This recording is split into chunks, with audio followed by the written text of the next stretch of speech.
ശബരിമലയിലെ സ്വർണ്ണക്കൊള്ളക്കേസുമായി ബന്ധപ്പെട്ട് ദേവസ്വം ബോർഡിൻ്റെ മുൻ അധ്യക്ഷനായ PS പ്രശാന്തിനെ ഇന്ന് സ്പെഷ്യൽ ഇൻവെസ്റ്റിഗേഷൻ ടീം അഥവാ SIT കസ്റ്റഡിയിലെടുക്കുകയും പിന്നീട് ഇയാളുടെ അറസ്റ്റ് രേഖപ്പെടുത്തുകയും ചെയ്തു.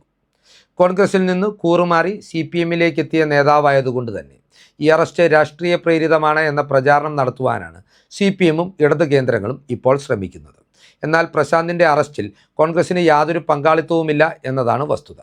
രണ്ടാം പിണറായി വിജയൻ സർക്കാരിൻ്റെ കാലത്ത് ശബരിമലയിലെ സ്വർണ്ണക്കൊള്ള വിവാദങ്ങൾ ഉയർന്നു വന്ന ഘട്ടത്തിൽ ബഹുമാനപ്പെട്ട കേരള ഹൈക്കോടതിയുടെ നിർദ്ദേശമനുസരിച്ചാണ് ഈ കേസുകൾ അന്വേഷിക്കുവാൻ സർക്കാർ ഒരു സ്പെഷ്യൽ ഇൻവെസ്റ്റിഗേഷൻ ടീമിന് രൂപം കൊടുത്തത്.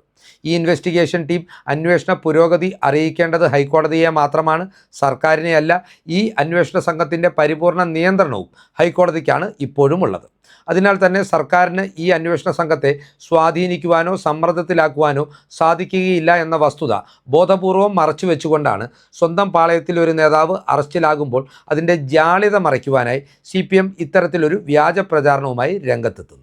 എന്നിരുന്നാൽ പോലും PS പ്രശാന്തിൻ്റെ അറസ്റ്റ് കാലത്തിൻ്റെ കാവ്യനീതിയായി കണ്ട് നിരവധി കോൺഗ്രസ് പ്രവർത്തകരും നേതാക്കളും ആസ്വദിക്കുന്നുണ്ട് എന്നുള്ളതും സത്യമാണ്.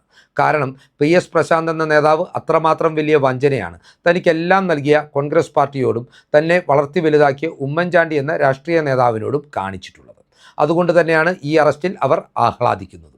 PS പ്രശാന്ത് കോൺഗ്രസിനോടും ഉമ്മൻചാണ്ടിയോടും കാട്ടിയിട്ടുള്ള നന്ദികേടിൻ്റെ ആഴമറിയണമെങ്കിൽ അയാളുടെ കോൺഗ്രസ് രാഷ്ട്രീയത്തിലെ വളർച്ചയുടെ ചരിത്രമാണ് നമ്മൾ അറിയേണ്ടത്.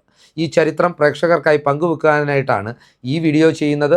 ഈ വീഡിയോയുടെ വിശദാംശങ്ങളിലേക്ക് കടക്കുന്നതിന് മുന്നോടിയായി പ്രിയപ്പെട്ട പ്രേക്ഷകർ, കേരള സ്പീക്സിൻ്റെ യൂട്യൂബ് ചാനൽ സബ്സ്ക്രൈബ് ചെയ്ത് ഞങ്ങൾക്കുള്ള പിന്തുണ ഇനിയും തുടരണമെന്ന് കൂടി അഭ്യർത്ഥിക്കുകയാണ്. ഉമ്മൻചാണ്ടിയുടെ തണലിലായിരുന്നു PS പ്രശാന്ത് എന്ന കോൺഗ്രസ് നേതാവിൻ്റെ വളർച്ച അത്രയും തന്നെ. രാഷ്ട്രീയത്തിൽ മാത്രമല്ല വ്യക്തിജീവിതത്തിലും PS പ്രശാന്തിനെ ചേർത്ത് നിർത്തിയ നേതാവായിരുന്നു ഉമ്മൻചാണ്ടി.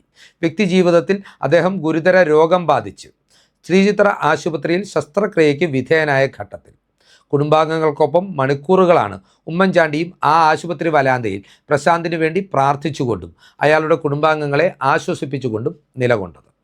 പിന്നീട് പ്രശാന്തിന് എന്തെങ്കിലും സംഭവിച്ചാൽ ആ കുടുംബം വഴിയാധാരമായി പോകരുത് എന്നുള്ള നിർബന്ധ ബുദ്ധിയുള്ളതുകൊണ്ട് അയാളുടെ അടുത്ത ബന്ധുവിന് സുരക്ഷിതമായ ജോലി സംഘടിപ്പിച്ചു കൊടുത്തതും ഉമ്മൻചാണ്ടിയാണ്. ഇതിനെല്ലാം ശേഷം 2021 നിയമസഭാ തെരഞ്ഞെടുപ്പിൽ തിരുവനന്തപുരം ജില്ലയിലെ തൻ്റെ ഏറ്റവും വിശ്വസ്തനായ നേതാവ് പാലോട് രവിയെ ഒഴിവാക്കിക്കൊണ്ടാണ് PS പ്രശാന്തിന് നെടുമങ്ങാട് സീറ്റിൽ നിന്ന് കോൺഗ്രസ് ടിക്കറ്റിൽ മത്സരിക്കുവാനുള്ള അവസരവും ഉമ്മൻചാണ്ടി നേടി നൽകിയത്. ഇന്ന് കാണുന്ന രീതിയിൽ നെടുമങ്ങാട് നിയോജക മണ്ഡലം രൂപീകൃതമായത് 2011 മണ്ഡല പുനർനിർണയത്തോടു കൂടിയായിരുന്നു. ആ തെരഞ്ഞെടുപ്പിൽ 2011 തെരഞ്ഞെടുപ്പിൽ ഇവിടെ നിന്ന് കോൺഗ്രസിന് വേണ്ടി മത്സരിച്ചതും വിജയിച്ച് MLA ആയി നിയമസഭയിലെത്തിയതും പാലോട് രവിയായിരുന്നു. 5000-ലധികം വോട്ടുകളുടെ ഭൂരിപക്ഷത്തിലായിരുന്നു അന്ന് പാലോട് രവിയുടെ വിജയം. പിന്നീട് 2016 നിയമസഭാ തെരഞ്ഞെടുപ്പിൽ ശക്തമായ ഇടതു തരംഗം ആഞ്ഞു വീശിയപ്പോൾ 3000-ൽ പരം വോട്ടുകൾക്ക് CPIയുടെ മുതിർന്ന നേതാവും മുൻ മന്ത്രിയുമായ C ദിവാകരനോട് പാലോട് രവി പരാജയപ്പെടുകയായിരുന്നു.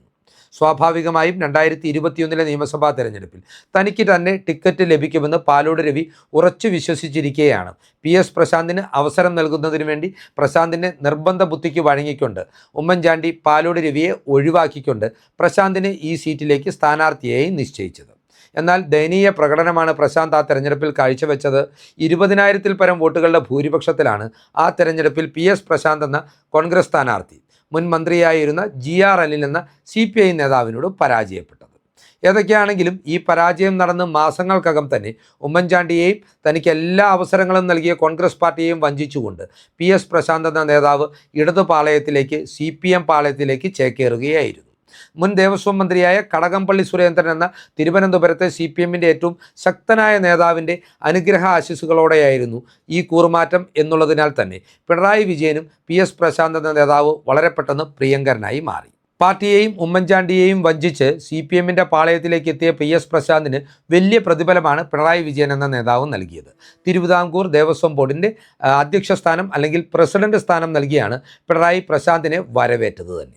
പിന്നീട് അങ്ങോട്ട് ശബരിമലയിലും തിരുവിതാംകൂർ ദേവസ്വം ബോർഡിൻ്റെ നിയന്ത്രണത്തിലുള്ള നിരവധി ക്ഷേത്രങ്ങളിലും പ്രശാന്തിൻ്റെ നേതൃത്വത്തിൽ വലിയ കൊള്ളകളാണ് നടന്നത് എന്ന് നമ്മളെ വിശ്വസിക്കുവാൻ നിർബന്ധിതമാക്കുന്ന രീതിയിലുള്ള പ്രവർത്തനങ്ങളാണ് പ്രശാന്തിൻ്റെ ഭാഗത്തു നിന്ന് ഉണ്ടായിട്ടുള്ളതെന്നും കോടിക്കണക്കിന് രൂപയാണ് ഇയാളും CPM നേതാക്കളും ചേർന്ന് കേരളത്തിലെ തിരുവിതാംകൂർ ദേവസ്വം ബോർഡിൻ്റെ ക്ഷേത്രങ്ങൾക്ക് കീഴിൽ നിന്ന് അടിച്ചെടുത്തതെന്നും സംശയിക്കേണ്ടിയിരിക്കുന്നു.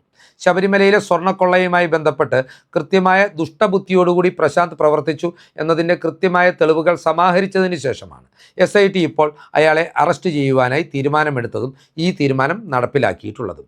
2025 ദ്വാരപാലക ശില്പങ്ങളും അതുപോലെ തന്നെ ശബരിമലയിലെ കട്ടിളപ്പാളികളും അനധികൃതമായി ക്രമവിരുദ്ധമായി ചെന്നൈയിലേക്ക് സ്വർണം പൂശുവാനായി കടത്തിയെന്നതാണ് പ്രശാന്ത് ഈ വിഷയവുമായി ബന്ധപ്പെട്ട് നടത്തിയ തെറ്റ് അല്ലെങ്കിൽ കുറ്റകൃത്യം എന്ന് പറയുന്നത്. ഇയാൾക്ക് എല്ലാ ഒത്താശയും ചെയ്തത് ശബരിമല സ്വർണ്ണക്കള്ളക്കേസിലെ പ്രധാന പ്രതിയായിട്ടുള്ള ഉണ്ണികൃഷ്ണൻ പോറ്റിയായിരുന്നു. ഹൈക്കോടതി നിയോഗിച്ചിരുന്ന സ്പെഷ്യൽ ഓഫീസറെ പോലും ഇരുളിൻ്റെ മറവിൽ നിർത്തി വ്യാജരേഖകൾ ചമച്ചാണ് പ്രശാന്ത് ഇത്തരം ഒരു ക്രമവിരുദ്ധ നീക്കം നടത്തിയതും സ്വർണ്ണക്കൊള്ള നടത്തിയിട്ടുള്ളതും. ഇതിൻ്റെ എല്ലാം കൃത്യമായ തെളിവുകളുടെയും സാക്ഷിമൊഴികളുടെയും അടിസ്ഥാനത്തിൽ തന്നെയാണ് ഇന്ന് അയാളുടെ അറസ്റ്റ് രേഖപ്പെടുത്തിയിട്ടുള്ളത്. സ്വർണ്ണക്കൊള്ള മാത്രമല്ല പിണറായി വിജയന് വേണ്ടി PS പ്രശാന്ത് ചെയ്തിട്ടുള്ള വൃത്തികേട് എന്നതുകൂടി നാം മനസ്സിലാക്കേണ്ടതുണ്ട്. ശബരിമല സന്നിധിയിൽ നിന്ന് സ്വർണം കവർന്ന PS പ്രശാന്ത് ശബരിമല ഭക്തരെ തെറ്റിദ്ധരിപ്പിച്ചുകൊണ്ട്, ഹിന്ദു വിശ്വാസികളുടെ വിശ്വാസങ്ങളെ തെറ്റിദ്ധരിപ്പിച്ചുകൊണ്ട് പിണറായി വിജയനെ മൂന്നാം വട്ടവും അധികാരത്തിലെത്തിക്കുവാനായിട്ടാണ് ശബരിമലയിൽ കോടിക്കണക്കിന് രൂപ ദേവസ്വം ബോർഡിൻ്റെ ഫണ്ട് ചെലവാക്കിക്കൊണ്ട് അയ്യപ്പ സംഗമം നടത്തിയിട്ടുള്ളത്. എന്നാൽ ഈ അയ്യപ്പ സംഗമത്തിന് ശേഷം തൊട്ടു പിന്നാലെ PS പ്രശാന്തുമായി ബന്ധപ്പെട്ട് PS പ്രശാന്ത് ഉൾപ്പെടെയുള്ള CPMൻ്റെ നേതാക്കളെ സംശയനിലയിൽ നിർത്തുന്ന സ്വർണ്ണക്കൊള്ള വിവാദങ്ങൾ ഉയർന്നു വരുന്നത്. ഇതിനാൽ തന്നെ അയ്യപ്പൻ്റെ ശാപവും ഉമ്മൻചാണ്ടിയുടെ കണ്ണുനീരും പ്രശാന്തിൻ്റെയും CPMൻ്റെയും ഈ പതനത്തിന് പിന്നിലുണ്ട് എന്ന കാര്യത്തിൽ ആർക്കും ഒരു സംശയവും വേണ്ട. ഇനി അന്വേഷിക്കപ്പെടേണ്ടത് പ്രശാന്ത് ശബരിമലയിൽ മാത്രമാണോ സ്വർണ്ണക്കൊള്ളയും മറ്റ് ക്രമക്കേടുകളും നടത്തിയിട്ടുള്ളത് എന്നുള്ളതാണ്. കാരണം PS പ്രശാന്ത് CPMൻ്റെ നേതാക്കൾക്ക്, പ്രത്യേകിച്ച് പിണറായി വിജയൻ എന്ന മുഖ്യമന്ത്രിക്കും അതുപോലെ തന്നെ 2 മുൻ ദേവസ്വം മന്ത്രിമാർക്കും ഏറെ പ്രിയങ്കരനായിരുന്നു. കടകംപള്ളി സുരേന്ദ്രൻ്റെ പ്രോത്സാഹനത്തിൽ CPMലേക്ക് കടന്നുവന്ന PS പ്രശാന്ത് പിന്നീട് VN വാസവൻ എന്ന മുൻ ദേവസ്വം മന്ത്രിയുടെയും പ്രിയപ്പെട്ടവനായി മാറുകയായിരുന്നു. അതിനാൽ തന്നെ PS പ്രശാന്ത് വെറുമൊരു കരുമാത്രമാണ്, മുന്നിൽ നിൽക്കുവാനുള്ള കരുമാത്രമാണ്. ദേവസ്വം ബോർഡിനെയും ഹിന്ദു ക്ഷേത്രങ്ങളുടെ സ്വത്തുവകകളെയും കൊള്ളയടിക്കുവാൻ CPM ഉപയോഗിച്ച ഒരു ഉപാധി മാത്രമാണ്. ഈ കൊള്ളയുടെ ഒരു വീതം അയാൾ നിശ്ചയമായും പറ്റിയിട്ടുണ്ടാവാം. പക്ഷേ സിംഹഭാഗവും അടിച്ചെടുത്തത് CPM നേതാക്കളാണോ എന്ന് സംശയിക്കേണ്ടിയിരിക്കുന്നു. കാരണം വാസവനും പിണറായിയുമെല്ലാം ഈ വിഷയത്തിൽ കുറ്റാരോപിതരാണ്, സംശയത്തിൻ്റെ നിഴലിൽ നിൽക്കുന്നവരാണ്. ഇത്തരം വമ്പൻ സ്രാവുകളിലേക്ക് അന്വേഷണം എത്തിച്ചേരണമെങ്കിൽ PS പ്രശാന്തിൻ്റെ ഭാഗത്തു നിന്ന് കൃത്യമായ തുറന്നു പറച്ചിലുകളും മൊഴികളും ഉണ്ടാവേണ്ടിയിരിക്കുന്നു. അത് സമാഹരിക്കുവാൻ സ്പെഷ്യൽ ഇൻവെസ്റ്റിഗേഷൻ ടീമിന് കഴിയുമോ എന്നുള്ള ഉദ്യോഗമാണ് പ്രശാന്ത് കസ്റ്റഡിയിലിരിക്കുമ്പോൾ കേരളത്തിലെ പൊതുജനതയ്ക്ക് മുമ്പിലുള്ളത്. ഈ ഘട്ടത്തിൽ വിയർത്തൊലിക്കുന്നത് കടകംപള്ളിയെയും വാസവനെയും മാത്രമല്ല പിണറായി വിജയനെയും തന്നെയാണ്. കടകംപള്ളി സുരേന്ദ്രനും VN വാസവനുമെതിരെ ശബരിമല സ്വർണ്ണക്കൊള്ളയുമായി ബന്ധപ്പെട്ട് നേരത്തെ തന്നെ ആരോപണങ്ങൾ നിലനിൽക്കുന്നുണ്ട്. ഇന്നീ 2 പേരും ex-MLA-മാരാണ്, കഴിഞ്ഞ നിയമസഭാ തെരഞ്ഞെടുപ്പിൽ പരാജയപ്പെട്ടു പോയവരാണ്. അതിനാൽ തന്നെ വലിയ രീതിയിലുള്ള രാഷ്ട്രീയ സംരക്ഷണമൊന്നും ഇവർക്ക് ലഭിക്കുകയില്ല. യാതൊരുവിധ ജനപ്രതിനിധി എന്നുള്ള പ്രിവിലേജുകളുടെ ആനുകൂല്യവും ഇവർക്ക് ലഭിക്കുകയില്ല. അതിനാൽ തന്നെ ഈ അന്വേഷണം സത്യസന്ധമായി മുൻപോട്ട് പോയാൽ PS പ്രശാന്തിൽ നിന്ന് കൃത്യമായ മൊഴി സമാഹരിക്കുവാനും തെളിവുകൾ ശേഖരിക്കുവാനും സ്പെഷ്യൽ ഇൻവെസ്റ്റിഗേഷൻ ടീമിന് സാധിച്ചാൽ അത് കൂടുതൽ വമ്പൻ സ്രാവുകളിലേക്ക് എത്തും.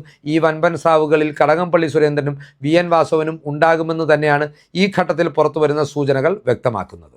ദൈവതുല്യനായ ഒരാളാണ് ഈ കൊള്ളയ്ക്ക് പിന്നിലെന്ന് നേരത്തെ CPMൻ്റെ മുൻ MLA കൂടിയായിരുന്ന മുൻ ദേവസ്വം ബോർഡ് അധ്യക്ഷനായിരുന്ന പത്മകുമാർ വെളിപ്പെടുത്തിയിരുന്നു. ആ ഘട്ടത്തിൽ പിണറായി വിജയനാണോ ഈ ദൈവതുല്യൻ എന്ന സംശയം നിരവധി രാഷ്ട്രീയ കേന്ദ്രങ്ങളിൽ ഉയർന്നു വന്നിരുന്നതാണ്. കാരണം CPM രാഷ്ട്രീയത്തെ സംബന്ധിച്ചിടത്തോളം ആരെങ്കിലും ദൈവതുല്യനായി നിലനിൽക്കുന്നുണ്ടെങ്കിൽ ഇന്നത് ഇന്ത്യയിൽ പിണറായി വിജയൻ മാത്രമാണ്. പ്രത്യേകിച്ച് മുഖ്യമന്ത്രി പദവി അദ്ദേഹത്തിൻ്റെ കയ്യിലുണ്ടായിരുന്ന കാലത്ത് CPMൻ്റെ ദേശീയ തലത്തിലെ തന്നെ ആർക്കും ചോദ്യം ചെയ്യപ്പെടാൻ കഴിയാത്ത നേതാവായി പിണറായി വിജയൻ വളരുകയും പാർട്ടിയെ തൻ്റെ ചൊൽപ്പടിക്ക് നിർത്തുകയും ചെയ്തിട്ടുണ്ട്. പത്മകുമാർ ചെയ്തതുപോലെ സത്യങ്ങൾ തുറന്നു പറയുവാൻ PS പ്രശാന്ത് തയ്യാറായാൽ ഉറപ്പായും ഈ അന്വേഷണം പിണറായിയിലേക്ക് വരെ എത്തിച്ചേരുവാനുള്ള സാധ്യതയുണ്ട്. ഏതൊക്കെയാണെങ്കിലും അയ്യപ്പ കോപത്തിനും ഉമ്മൻചാണ്ടിയുടെ കണ്ണുനീരിനും ഫലമുണ്ടായി എന്നാണ് കോൺഗ്രസ്സുകാരും CPMകാരും പ്രശാന്തിൻ്റെ അറസ്റ്റുണ്ടാകുമ്പോൾ ആത്മാർത്ഥമായി വിശ്വസിക്കുന്നത്. ഈ രാഷ്ട്രീയ ചിന്തകളും വാർത്തകളും വിശകലനങ്ങളും പ്രേക്ഷകർക്കായി വിട്ടു നൽകിയിട്ടുണ്ട്. ഈ വീഡിയോ ഇവിടെ അവസാനിപ്പിക്കുകയാണ്. കൂടുതൽ രാഷ്ട്രീയ വാർത്തകൾക്കും വിശകലനങ്ങൾക്കുമായി ഞങ്ങളുടെ ചാനൽ സബ്സ്ക്രൈബ് ചെയ്യുക. നന്ദി.